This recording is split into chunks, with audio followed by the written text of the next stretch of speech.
Okay, women in World War II. This is one of the kind of more famous examples of about women in American history.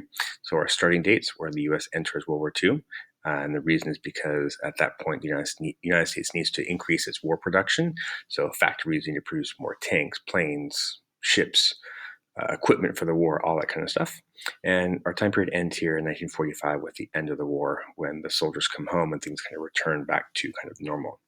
So during this time, you have the number of women that are working. They increased by 60%. So it's a huge increase in terms of the number of women working in the workforce.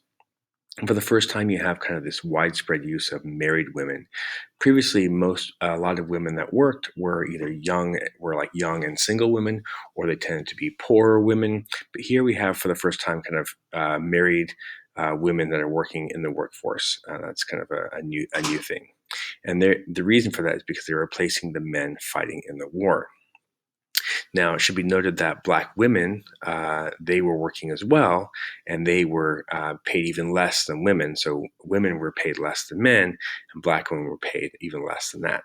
So two kinds of work that was happening in this time period. You have industrial work, symbolized by the character of Rosie the Riveter. This is that famous poster where the woman has her arm raised in the air saying, "We can do it."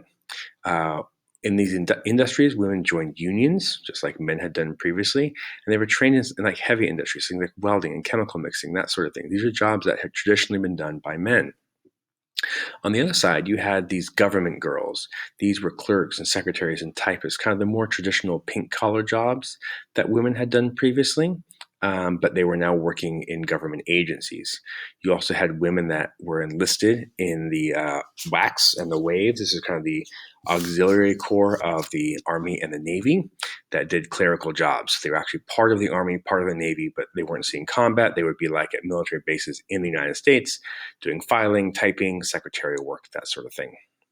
Okay, so at this time, you also have this because of so many women working, but you also have these are many of these women are mothers, right? These are married women that are mothers. So while they're working, somebody has to be taking care of the kids. So what happens is kids are left alone. They're called latchkey children or 8-hour orphans. So while the mom is working in the factory, the children were at home by themselves, or they'd be kind of in the car or whatever, while the women were at work. And you also see a rise in divorce rates here too, because before a man ships off to war, he wants to marry his girlfriend, and he want to get married. And these are kind of quick marriages, and they're not always good ideas. And so you end up with divorce rates are rising as well.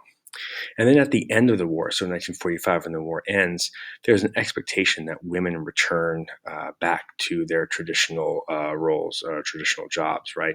That during this time, these women are just placeholders until the men can return. So it kind of represents a temporary step forward in some ways for women